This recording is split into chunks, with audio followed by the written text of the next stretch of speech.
Welcome to Peter and Ruffy's football show here on STV. Hopefully you've enjoyed your Easter weekend break. Delighted to be back with the football show and the main talking points on tonight's programme. Scotland take on Denmark with Scott Brown all set to win his 50th cap, while Kieran Tierney could be in line for his first cap. Mark Warburton, the Rangers manager, says he'll be looking to add 4 or 5 players in the summer to strengthen his squad at Ibrox. We'll look back over the weekend results and look ahead to the SPFL across all 4 divisions returning at the weekend as well. Alan Ruff is alongside me, Peter Martin. I'm absolutely delighted that Iain Russell from Queen of the South is our boot room guest. Iain, of course, scoring at the weekend in that 7-goal thriller, Ruffy, at Ibrox. It was close in the end. There was a fight back, but didn't quite materialise to get at least a point. No, but I'm sure they gave the spectators their money's worth. We were in the studio, obviously, and at 4-1 we thought that was it, done and dusted, but all credit to Queens for coming back and making the right fight of it. Yeah, was there a wee sneaky suspicion you might have sneaked a draw at the end? Probably not, no. I think that the third goal just came a wee bit too late, maybe 5 or 10 minutes before that there might have been a wee chance for us, but just too late, the last goal. Yeah, and is there a kind of a resignation now among you guys that, Morton's Jim Duffy said, fourth is gone now, Wraith Rovers have got that, such a commanding distance now in points? Yeah, I think so.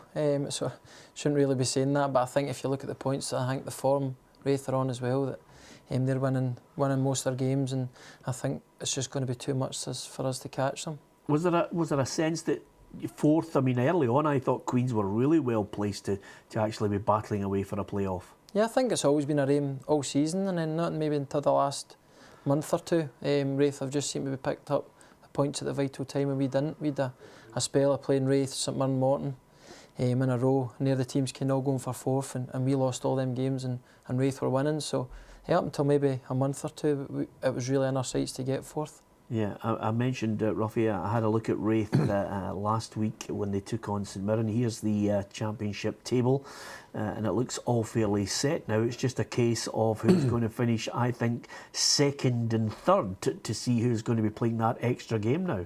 Yeah, that was a massive slip-up for Falkirk at the weekend. I don't think anybody saw that result coming. It gives Hibs a bit of hope. I definitely thought if Falkirk could have won there at the weekend, it would have made it even harder for Hibs to catch them, but it's given them a wee lifeline there, but they still need to win these games. Yep, and on that basis, Iain, you faced Rangers, you faced Hibs and Falkirk. The league table doesn't lie. Rangers have been the strongest this season. Have been the most impressive for you as well? Yeah, definitely. Even compared to last season, the difference in Rangers has been massive. They've been by far the best team. I think Hibs were at the start of the season were just as good. They just seem to have tailed off slightly. So, and Falkirk, they've went another way. They've maybe started slow but come through, and they seem to be the form team, albeit Saturday. But it's going to be tight between Falkirk and Hibs. Yeah. Did Falkirk surprise you? No. I think they were good last year. It was a kind of fight between us and them for fourth place, but they managed to keep the majority of their squad from last year. And they've got that consistency, and they've just kind of kicked on this season. They've been excellent. Yeah, I don't think we're too far away from the voting slips going out. If you were going to vote for a player that's caught your eye as the player of the year in that division, who would it be? Probably Barry Mackay at Rangers. I think he's been excellent. He played against them maybe the previous couple of years when he's been on loan at Morton Wraith, but this year since he's went back in and kind of maybe worked under Mark Warburton, he's been excellent, and he's probably the one that's been the most exciting this season in the league. Yeah, and as far as Queens are concerned, there was a transitional period there between Jim McIntyre leaving, James Fowler's taking over. Was it too difficult? Was it a big change, or was it just fairly smooth in your mind? Last season it was fairly smooth. I think it was the summer there. We lost maybe 9 or 10 boys that were all starters, all really good players. And it was always going to be difficult for us this season because we've finished fourth the previous 2 years. So I think James has did well trying to sign boys and trying to keep the main group together. But it's just been proved maybe too difficult for us. We've been really inconsistent, but I think that just comes with the changes we've had to make with the personnel. Yeah, and I'm going to give you the tough one that usually ends up with you losing mates. But if you were going to pick a team from the 3 below Rangers to get into that playoff, who would it be? I would say Falkirk at the moment with the form they're on. hopefully not this Saturday. We're playing Falkirk obviously Saturday, so but we've still to play Falkirk and Hibs and Raith still in the running now, so we'll maybe have a wee bit of a say in it. But I would say Falkirk at the moment of the form team, they were never expecting to win the league, so this is maybe the best that they could hope for. So they'll be going in optimistic, and I think they could do it. Yeah. Now, the reason I didn't mention something else I'm going to talk to you about in the second part of the programme, because had I mentioned it, Ruffy would never have taken his eyes off the top of your head, because that's what happens. If I mention something about someone, Ruffy just then stares at that person non-stop. We're going to talk about Iain's hair and other footballers' hair in the second part of the programme. It's well worth a listen, especially if you want to build up your confidence, and you never know, Iain might be able to help Ruffy as well. Not that I think he needs his confidence built up, to be honest with you. Ruffy, Scotland, Denmark. Now, Scott Brown says he'll play on until he's 40 and he'll never turn his back on the country. He's in line for his 50th cap, and I think well deserving of it. Oh, there's no doubt about that, Peter. I think he's been an inspiration there. Everybody thought for a minute that he was going to focus, because of the injuries he was picking up, he was going to focus on the club football more than international. But I think that was just talk. You know, he's already come out and said no, it was never ever in his mind. He wanted to get to 50 caps and he wanted to play as long as possible. And let's be honest, he's a fabulous leader on the park when he's playing top of his game. I mean, he just harries the opposition. You know, he just nullifies good players on other sides and lets the other players get on with it. Yeah, and I think when we look, Iain, at the likes of Kieran Tierney, who could be in line for his first cap, you look at the way Brown has taken care of himself. He says he hasn't got the pace anymore, but he's certainly got the attitude. It does. I think that's maybe what keeps players playing on at that age, is the attitude. If they've looked after themselves throughout their career and they've got that will to win, and I know he won't want to stop playing. It will be Scotland will have to kind of say to him that's enough, more than him saying retire from international football. So, and he'll obviously be helping the boys like young Tierney coming through as well. So it's great for him to be looking up to somebody like Scott Brown. Yeah, here's the squad to face Denmark, Ruffy. I mean, we got a good win against the Czech Republic, albeit, I mean, I don't think we can look too deeply into it, but as far as the game against Denmark, we're obviously going to see another couple of faces in there that we might not have witnessed in the dark blue of Scotland, or possibly pink, you never know these days.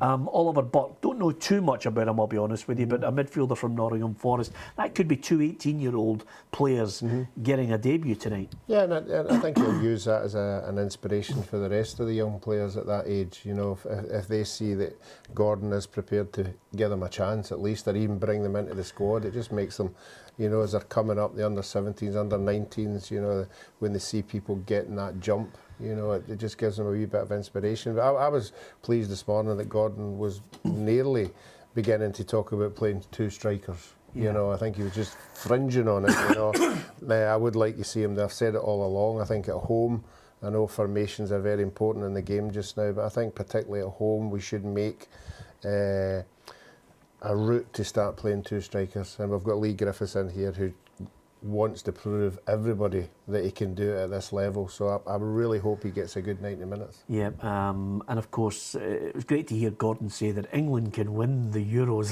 The papers were all over that. I mean, at the end of the day, I think we're looking at the group that Scotland are in for the World Cup qualifiers and hoping that may be second for us, because when you look at the quality of players that England have at their disposal, I'm not surprised that he suggested they could run it close. No, definitely. It seems to be they've got a new batch of young boys that are coming through, and it's going to be so difficult for us. Maybe going just kind of build them up to fall flat, hopefully, when they're playing us. But I think second place will be kind of maybe the best that we can aim for in that group. Yeah, Ruffy, did you see that headline and think, oh no? I mean, you think they can? Do you think they can go further than the quarterfinals? I think they'll go to the quarterfinals at least anyway. Obviously, don't know who they're going to come up at that stage, but as Iain said, that some of these young players are just playing with so much confidence, you know, way above their years, and every one of them is.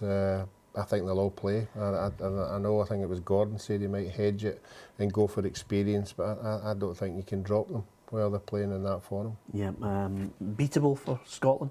Yeah, they're always beatable at home. Yeah, I always think that we give big teams too much respect. Yeah, with two strikers though, you'd like to see. Two strikers, yeah. Don't know who the two strikers will be right up. Absolutely, I'd love 2 centre halves as well, just to make sure we can keep it tight at the back.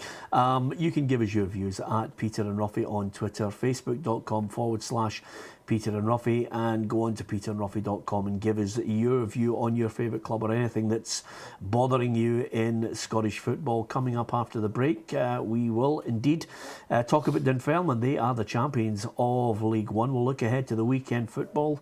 Queen of the South's Iain Russell is our bookroom guest. Welcome back to Peter and Ruffy's football show. Our bookroom guest is Queen of the South, Iain Russell. He was involved in that 7-goal thriller at the weekend, Rangers winning it by 4-3. I was going to mention to you, Ruffy, that Mark Warburton says 4 or 5 players just to add to that squad. Is that going to be enough in your mind? Yeah, I think so. I think the supporters are looking at the quality that's there already, and just I think the biggest question is, where are the 4 or 5 players going to come from? Obviously, there's the 2 boys for Accrington coming, but I think it just depends on the expectation of the supporters, what they're seeing, you know. But the boys at Rangers just now have proved that coming up against the Premier opposition, they can hold their own. It's whether they can do it for the whole season. So I think the main thing is, where are these players coming from and how much money is going to be spent? What position would you add them in? I think a centre-half. I think the 2 full-backs are very, very good. Don't need anything there. Maybe a couple in midfield. Definitely striker. A couple of strikers. Obviously, the boys are injured just now, but it remains to be seen whether Kenny will play every game next year. And they say you always need 4 good strikers to go the whole season. Yeah, okay. A team that was celebrating at the weekend, Dunfermline. Congratulations to them from everyone here on the football show. Champions of League One. Well done to Alan Johnson after the misery of Kilmarnock. He's put that well and truly behind him at a club that I think everybody considers one of the bigger clubs in Scottish football, Ruffy. Yeah, and when Rangers went into their financial troubles, you know, we all knew they'd be back quicker. But when Dunfermline went into administration, I remember Jim Leishman saying this is a bleak day for Dunfermline, and he didn't think the club would recover at all, because they don't obviously have the resources of many other clubs. But everybody within the club all got together, and they fundraised, and they did everything they could, and it's a credit to them, because they don't have the same support that Rangers have, the financial resources. So all credit to everybody at Dunfermline for what they've done. Yep, and next season they'll be up. There'll be another full-time team. Of course, Queens are full-time as well, but as you can see by the manner in which they won the league title, Iain, you know, in the end they've run away with it, but they will be formidable next season again. The expectations, as Ruffy said, with Rangers, will follow Dunfermline in the Championship.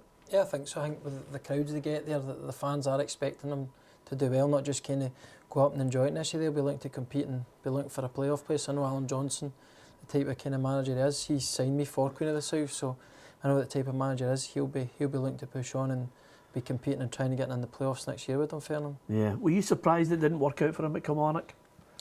Yeah, I was. Obviously, he signed me, so he knows I sign a good player, signing myself. So absolutely. I think it was just a bad time maybe for him to go to Kilmarnock. Yeah. Difficult circumstance. He did so well with Queen of the South, so it was maybe just kind of the timing was a wee bit wrong. So I'm delighted to see him going to Dunfermline doing really well. Yeah, so many footballers look at their career, and as they get to the latter part of it, they start to think, okay, coaching badges, Ruffy. You know, when one of the guys, Chris Miller, alerted me to the fact that you have another career, it brought a smile to me. I thought he was winding me up actually when he said it to me, but you actually, apart from being full-time with Queen of the South, have another job where you talk to not only footballers but anybody who deals with the hair replacement. Yeah, that's right. I've been doing that now just for 6 weeks. And it's just working in Glasgow at a hair restoration place. Obviously, it's become more prominent over maybe the last year or two with the footballers that are doing it. They're kind of been heavily publicised, so it's something that's kind of been sprung on me. But as I say, I'm coming towards maybe the end of my career, and it's something that's just kind of come up, and I'm really enjoying it. Yeah, of course, I would never in a million years have guessed that you actually had a bit of work done.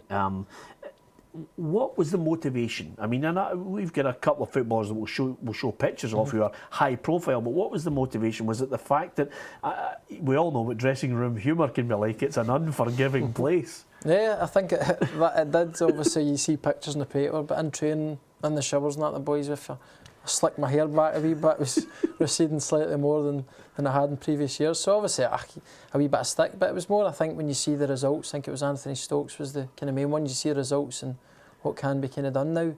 That was kind of my motivation for it, so it's just something else I'm getting stick about now, so yeah, absolutely. Off the hair. To be fair, by the way, I don't think Roughy footballers really nowadays bother about it as much. I mean, I wish Bobby Charlton had managed to go for one because it was getting a bit ridiculous at one point, but here is the aforementioned Anthony Stokes. He seemed more than happy, and he's probably a good example of the before and after on it.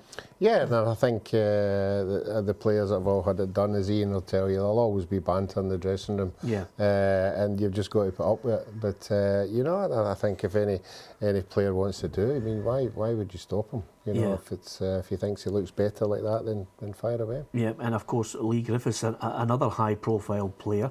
Here's the before and after. What's the driving force behind it, though, Iain? Is it just a bit of self-confidence? Is it vanity? What is it? Or is it, I know a lot of people, I mean, Des McKeown just shaves his head, Roughy, but what's the driving? I think it is just a personal thing. I don't think it is a vanity thing, coming from experience. I don't think it is just a self-confidence thing. Obviously, if you are feeling a wee bit self-conscious about it, when you see the results that you can get, and it is kind of more affordable now, and the technique that they're using now is much better, that it's something that's kind of easy accessible and affordable, that people are doing it now, that's just going to give you a wee bit more self-confidence. Yeah, I have to say it's worked for Lee Griffiths. Yeah. Yeah, definitely. Yeah, well, absolutely it has, and Chris Boyd as well. I think once Boydie hit the 20 goals, Roughy decided I'll use all that money from the goals bonus, and I actually think you would never think, like Iain, that Chris Boyd, I don't think that. I think everybody's different with baldiness. People think bald. Well, there's a trend when everybody was bald, and a lot of people suit it. A lot of people don't. Yeah. So why not? If you have an avenue to do something with your hair, why not do it? If you don't like being bald. Yeah, absolutely. I mean, I know in '78, Roughy, you were contemplating as well. I mean, as you can see here, I mean, were you contemplating taking some from your eyebrows? And moving them elsewhere. Look at you, you're like the honey monster. I could have started a hair transplant company myself. About 3 years. 3 years growth there. Unbelievable. I mean, from your point of view, Roughy, what influenced you to go for a pair? Again, it was just a trend. It was just Kevin Keegan had it, and a lot of players down in England had it, and Taylor Ferguson and the hairdressers in Glasgow thought, well, if I'm going to get people from the street to come in, I need footballers to show, like the same. If you can give 4 footballers to sit in a hairdressing salon with colours in their hair, then it does make it a wee bit easier for other people to go in and do it. Yeah. Did you feel uneasy? Most definitely, yeah. Yeah. Were you there with Big DJ? Derek and Danny McGrain, 3 of us, yep. What was the reaction like first day? I sort of just hid. You could imagine his action when I went into training the next day. It was, as you can imagine, it was. Did you get pelters? Horrendous, absolutely horrendous. But as a footballer, you've got to go on with it. Yeah, absolutely. Listen, you don't necessarily need to be a footballer. Of course, we always like to put up how you can get in contact. Iain can help you at Iain Beanie, an unusual Twitter handle there, but nevertheless, there it is. And you want to get in touch with Roughy for a pair, that's entirely up to you as well. You can do whatever you want on that.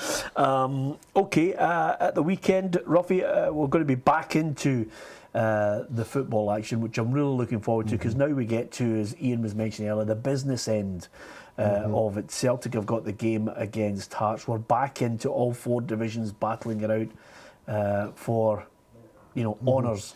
Yeah, and a lot of it is beginning to get decided. I've already talked about the Championship and even the First Division. Second Division could go anywhere, up, top and bottom. But I think we'll all be focusing again on the Premiership. Hearts will give Celtic a good game, and Aberdeen obviously will be hoping that they split up. Yeah, I know Callum McGregor was out today speaking on behalf of Show Racism, the red card. He's one of those players who said, that he felt when he came into the side filled with confidence, but now he's been kind of brought back down to earth again. Yeah, but I've been really impressed with him. I think he's done really well. He's came into the team with a lot of big international players, and I have to say most of the games I've saw, I think he's been very impressive. Yeah, and of course in that division, Iain, everybody's looking and almost willing Aberdeen to make a real go of this Premiership title race. Yeah, I think so. I think from a neutral point of view, it does make it more exciting, and seeing Aberdeen challenging Celtic.